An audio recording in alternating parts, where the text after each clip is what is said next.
सबसे पहले आप सभी को मैं वर्ष 2025 की हार्दिक शुभकामनाएं देता हूं। मैं हर्षाई चोपड़ा ईश्वर से कामना करता हूं कि आपके इस साल इतने मार्क्स आए कि आपको एक बहुत ही अच्छा मेडिकल कॉलेज मिले और आप उसमें से एमबीबीएस करके एक अच्छे डॉक्टर बन सकें। आपके लिए 2025 बहुत ही मंगलकारी और लाभदायक वर्ष साबित हो। इसी कामना के साथ मैं आपको ये बताना चाहता हूं कि आपको स्टडी करते समय बहुत सी बातों का ध्यान रखना है। आप अगर इन बातों का ध्यान रखोगे तो अवश्य ही आपको 2025 में एक बहुत अच्छा कॉलेज मिलेगा। यानी कि आपको ऐसे डिस्ट्रैक्शंस अवॉइड करने हैं जिनकी हेल्प से ये अवॉइड करने के बाद आप एक अच्छे स्कोर की ओर अग्रसर होंगे और वो आपको अभी करना है। इससे आप एक अच्छे मेडिकल कॉलेज में तो एडमिशन लेंगे ही लेंगे, साथ साथ बहुत ही अच्छे डॉक्टर भी बनेंगे। तो सबसे पहले मैं आपको बताता हूं ये डिस्ट्रक्शन वाली कौन कौन सी चीजें होती हैं और इन चीजों को कौन कौन सी चीजों को आपको अवॉइड करना है ताकि आपका एक बहुत अच्छा स्कोर आ सके। सबसे पहले है मोबाइल। हम सब जानते हैं आजकल सोशल मीडिया के टाइम में मोबाइल का बहुत ही ज्यादा यूज होने लगा है। मोबाइल से हम यूट्यूब से भी जुड़े हुए हैं, ट्विटर, इंस्टा और व्हाट्सएप से जुड़े हुए हैं और ये हमें नीट 25 की प्रिपरेशन के लिए सबसे बड़ा बाधक साबित होगा, सबसे बड़ा हानिकारक साबित होगा अगर आप मोबाइल का यूज करते हैं तो।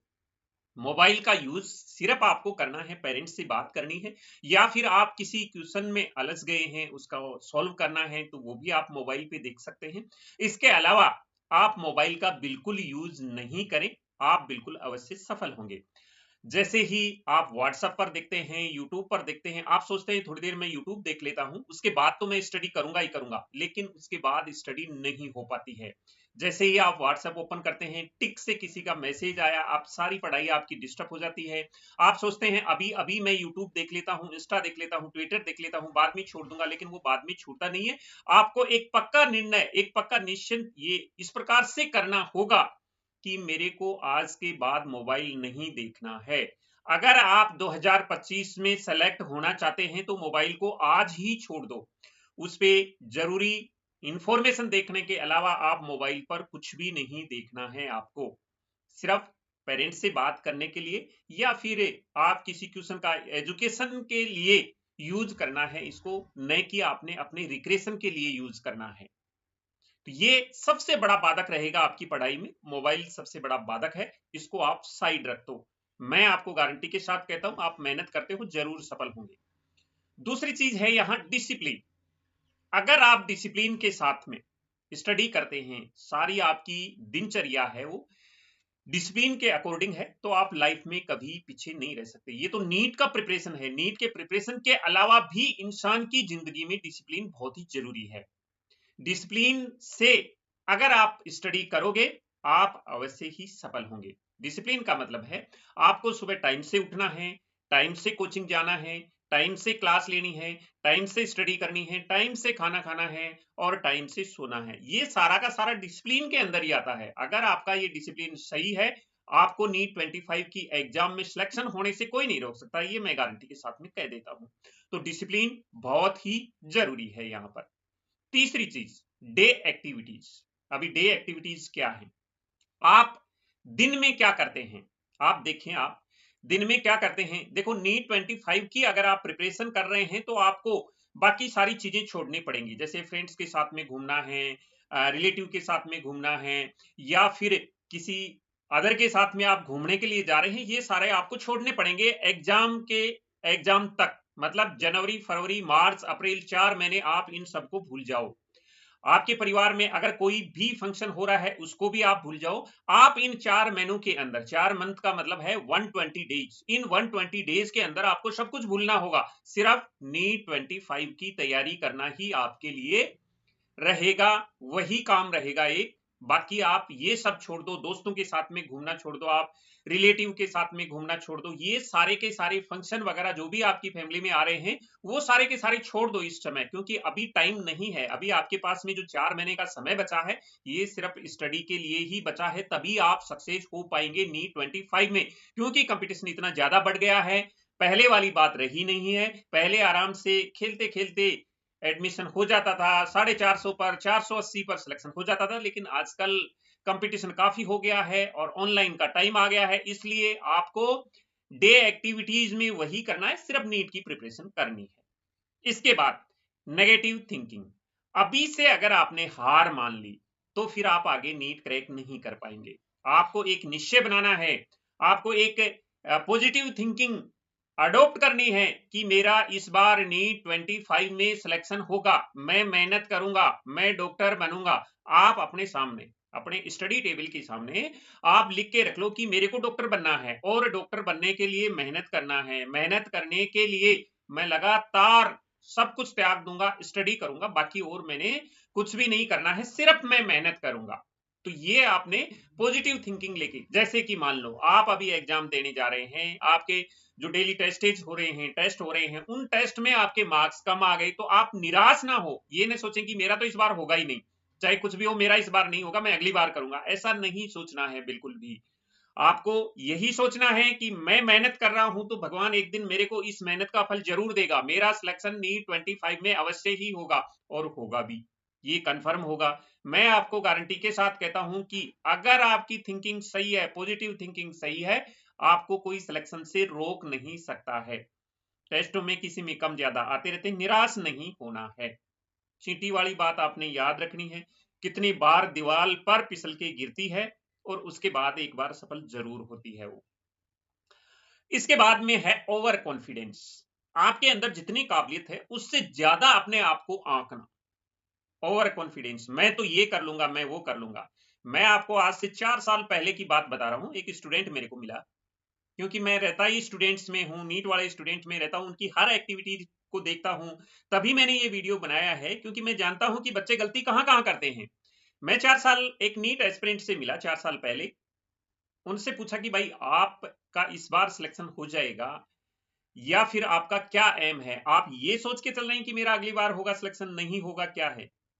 उस स्टूडेंट की तैयारी तो इतनी अच्छी नहीं थी, लेकिन उसमें ओवर कॉन्फिडेंस था। ओवर कॉन्फिडेंस का मतलब कि कहने का मतलब उसने मेरे को बोला कि सर मेरा इस बार सिलेक्शन होगा, मैं एम्स दिल्ली लूंगा, 5 साल एम्स दिल्ली में स्टडी करूंगा, एमबीबीएस करूंगा और उसके बाद में मेरा तुरंत पीजी में हो जाएगा और उसके बाद में मैं 3 साल पीजी करूंगा, वो भी चेन्नई में करूंगा। तो ये आज तक उस बच्चे का नहीं हो पाया, क्योंकि उसने मेहनत इतनी नहीं की जितना उसको कॉन्फिडेंस था। उसको जितना कॉन्फिडेंस था कि मेरा हो जाएगा, उतनी मेहनत करनी चाहिए, वो मेहनत उस स्टूडेंट ने की नहीं है। तो आज उस बच्चे का कहीं नहीं हो पाया है, मेरे को भी दुख होता है इस बात को देख के। तो ओवर कॉन्फिडेंस नहीं होना है, आपको स्टडी करनी है, ज्यादा विचार दिमाग में नहीं लाना है। हमारे विचार दिमाग में विचार चलते रहते हैं, मैं ये कर लूंगा, मैं वो कर लूंगा, लेकिन हम स्टडी कर नहीं पाते हैं। तो वो आपने स्टडी करनी है, करना उसके बाद क्या है वो बाद की बात है, बाद में देखेंगे। तो ओवर कॉन्फिडेंस बिल्कुल भी नहीं रखना है आपने। नेक्स्ट पॉइंट है रिलेटिव्स। ये सभी के लिए तो नहीं है, लेकिन किसी किसी स्टूडेंट को रिलेटिव्स उनके बड़े ही इस टाइम में डिस्ट्रैक्ट करते हैं। कहने का मतलब वो इस प्रकार से बताते हैं, इस प्रकार से डीमोटिवेट करते हैं। कई रिलेटिव ऐसे हैं जो नहीं चाहते हैं कि आपका नीट में सिलेक्शन हो। सामने से तो वो दिखाएंगे कि आपका हो जाएगा बेटा, आराम से हो जाएगा, ये हो जाएगा, वो हो जाएगा, लेकिन आपके ब्लड रिलेशन में जो भी हैं वही सिर्फ चाहते हैं कि आपका नीट में सिलेक्शन हो, बाकी कोई नहीं चाहता। आजकल के रिलेटिव भी ऐसे हो गए हैं जो नहीं चाहते आपका सिलेक्शन हो। मदर फादर, दादा दादी, भाई बहन, इनके अलावा बाकी आपका चाचा ताऊ वगैरह, मैं ज्यादा नाम नहीं लूंगा, लेकिन ये लोग चाहते नहीं है कि आपका नीट में सिलेक्शन हो। इसलिए इन रिलेटिव से आपको ज्यादा कॉन्टेक्ट में नहीं रहना है। मैं तो ये बोलता हूं कि इन 4 महीनों में आप अपने मदर फादर पेरेंट्स के साथ ही कांटेक्ट में रहो, बाकी किसी से बात भी नहीं करनी है आपको, न किसी से आपको सलाह लेनी है, पढ़ाई के बारे में बताना है, न किसी को। आप अपने इन जो रिलेटिव्स हैं इनको, इनका आप त्याग कर दो 4 महीने के लिए। 4 महीने रिलेटिव्स से बात करना बंद कर दो, ये भी आपको डिस्ट्रैक्ट कर सकते हैं स्टडी में। इसके बाद में नेक्स्ट पॉइंट है कि आपको एक हेल्दी फूड खाना है, ये बहुत ही जरूरी है। आपको इन 4 महीने में बिल्कुल ही हेल्दी फूड खाना जिससे आप बीमार ना हो। अगर आप बीमार हो गए, मतलब अगर आप 4 दिन भी बीमार हो गए तो समझो आप बहुत ही पीछे चले गए, क्योंकि इन 4 दिनों में आपका मोराल भी डाउन हो जाएगा, आपकी पढ़ने की स्ट्रेंथ भी कम हो जाएगी और आप पूरी तरह डिस्टर्ब हो जाओगे। और ये बीमार होता है आदमी अगर हेल्दी खाना खाए, डिसिप्लिन के साथ में सही काम सही समय पर करे, तो वो कभी बीमार नहीं होगा। और बीमार नहीं होगा तो आपकी पढ़ाई में कभी भी डिस्टर्ब नहीं होगा। एक बीमारी ही है जो आपकी पढ़ाई में आपको डिस्टर्ब कर सकती है। तो आपने ये बिल्कुल ध्यान रखना है, खाना इस प्रकार से खाना है कि आप कभी बीमार ना हो। जैसे कि मान लो काफी सारे स्टूडेंट इस टाइम में चाय पीना, कॉफी पीना, चटपटी चीजें खाना ये ज्यादा कर देते हैं, उनसे उनके पेट में दर्द होना और लगातार बैठे रहने से लीवर में भी प्रॉब्लम आ जाती है, काफी सारी प्रॉब्लम आती हैं, उसके चलते वो पढ़ाई में डिस्टर्ब होते हैं। इसलिए आपको हेल्दी खाना खाना है, जो आपके फ्रूट्स वगैरह ये आपको ज्यादा यूज करना है, कोल्ड ड्रिंक वगैरह चिप्स वगैरह ये बिल्कुल भी यूज नहीं करना है, फ्रूट्स वगैरह हेल्दी फूड्स खाना है आपको। नेक्स्ट पॉइंट है, आपको नींद पूरी 6 घंटे तो लेनी है। 6 आवर्स की नींद तो आपको लेनी ही लेनी है, किसी भी कंडीशन में आपके एग्जाम के दिन तक 6 घंटे आपको सोना ही है। मैंने ऐसे स्टूडेंट्स को देखा है जो रात भर पढ़ते हैं और क्लास में सो जाते हैं, तो उससे क्या फायदा हुआ? उससे कोई फायदा नहीं हुआ।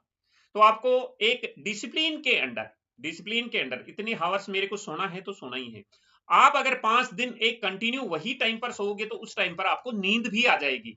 आपको 1 2 3 4 5 7 दिन तक हो सकता है कि आप अपने शेड्यूल के अकॉर्डिंग नया शेड्यूल मान लो बना रहे हैं, उसके अकॉर्डिंग आप सो रहे, नींद नहीं आ रही है आपको, लेकिन 5 7 दिन तक आप लगातार अगर एक ही टाइम पर सोओगे, जैसे मैं एग्जांपल के तौर पर आपको बता देता हूं कि रात को अगर आप 12 बजे सो रहे हैं तो सुबह 6 बजे आपको उठना है, 12 से 6 बजे तक आपको नींद लेनी है, या फिर 10 से 4 बजे तक आपको नींद लेनी है। अगर आप 10 दिन तक ये कंटिन्यूटी में रख लोगे, जैसे 10 बजे सो जाओगे तो हो सकता है 5 4 दिन आपको नींद ना आए, लेकिन उसके बाद आपको करेक्ट 10 बजे नींद आ जाएगी, सुबह 4 बजे उठ जाओगे। आप 12 बजे सोना शुरू करोगे, 12 बजे नींद आ जाएगी, 6 बजे आप उठ जाओगे। मेरा कहने का मतलब यह है कि अगर ये कंटिन्यूटी में आता है तो आपको उसी टाइम में नींद आना शुरू हो जाएगी। शुरू शुरू में आपको प्रॉब्लम होगी, आप ये आजमा के देख सकते हैं। तो आपको 6 घंटे की नींद लेना जरूरी है। ऐसा नहीं कि आप पूरी रात भर पढ़ते रहेंगे, दिन में आपको कुछ समझ में नहीं आता है, फिर आप नींद आती है दिन में, तो उस पढ़ने का कोई फायदा नहीं है यहाँ पर। इसके बाद में नेक्स्ट है स्टडी इन्वायरमेंट। ये बहुत ही जरूरी है, आप कौन से इन्वायरमेंट में पढ़ रहे हैं ये बहुत ही जरूरी है। साथ में हाय हल्ला हो रहा है, शोर शराबा हो रहा है, आप बुक्स लेके बैठे तो हैं, उसकी रीडिंग ही कर रहे हैं, बाकी स्टडी नहीं हो पा रही है आपकी, या फिर आपके दिमाग में विचार चल रहे हैं, आप बुक्स लेके पढ़ रहे हैं लेकिन आपका दिमाग तो कोसों दूर जा चुका है, वहां मैं ये करूंगा वो करूंगा, बाकी आप बुक्स के अंदर रीडिंग जरूर कर रहे हैं लेकिन आपका दिमाग वहां पर नहीं है, दिमाग कहीं और है, तो उस रीडिंग से कोई मतलब नहीं है। स्टडी का इन्वायरमेंट आप ऐसे बनाओ, ऐसे स्टडी रूम में आप स्टडी करो ताकि आपको किसी प्रकार का कोई डिस्टर्ब नहीं हो, कोई फैमिली मेंबर आपको डिस्टर्ब ना कर सके। जैसे कि मान लो स्टडी करते समय बाहर गाने बजाने की आवाज आ रही, आपका आधा ध्यान वहां जा रहा है, आप स्टडी कर रहे हैं। कभी कभी क्या होता है, जॉइंट फैमिली होती है, आप स्टडी वहां कर रहे हैं, फैमिली के अंदर झगड़ा हो रहा है, आप स्टडी के लिए बुक से ओपन करके बैठे हुए हैं, लेकिन कहाँ वो ऐसा माहौल ही नहीं बन पाएगा आपका स्टडी करने का। तो आप एक इन्वायरमेंट ऐसा क्रिएट करो कि आप अच्छी तरीके से स्टडी कर पाए। नेक्स्ट इसमें है टाइम मैनेजमेंट। टाइम मैनेजमेंट बहुत ही जरूरी है, इसके अकॉर्डिंग इसमें डिसिप्लिन भी इसमें आ जाता है। टाइम मैनेजमेंट का मतलब है आप एक अपना टाइम टेबल तैयार करो, सुबह मेरे को इतने बजे उठना है, इतने बजे से इतने बजे तक मैं फ्रेश होकर ब्रेकफास्ट करूंगा, इतने बजे से इतने बजे तक मेरी सेल्फ स्टडी रहेगी, फिजिक्स इतने बजे से इतने बजे तक पढ़ूंगा, केमिस्ट्री का टाइमिंग ये रहेगा, बायो का टाइमिंग ये रहेगा, और इसके बाद में कोचिंग इस समय जाऊंगा, ऑनलाइन क्लास इस समय लूंगा, मैं इतने टाइम में लंच करूंगा, ये मेरा रिक्रेशन का टाइम रहेगा। उसके बाद में आप ये देखें कि उसमें सोने का टाइम ये रहेगा मेरा, इतने बजे से इतने बजे तक मैं सोऊंगा।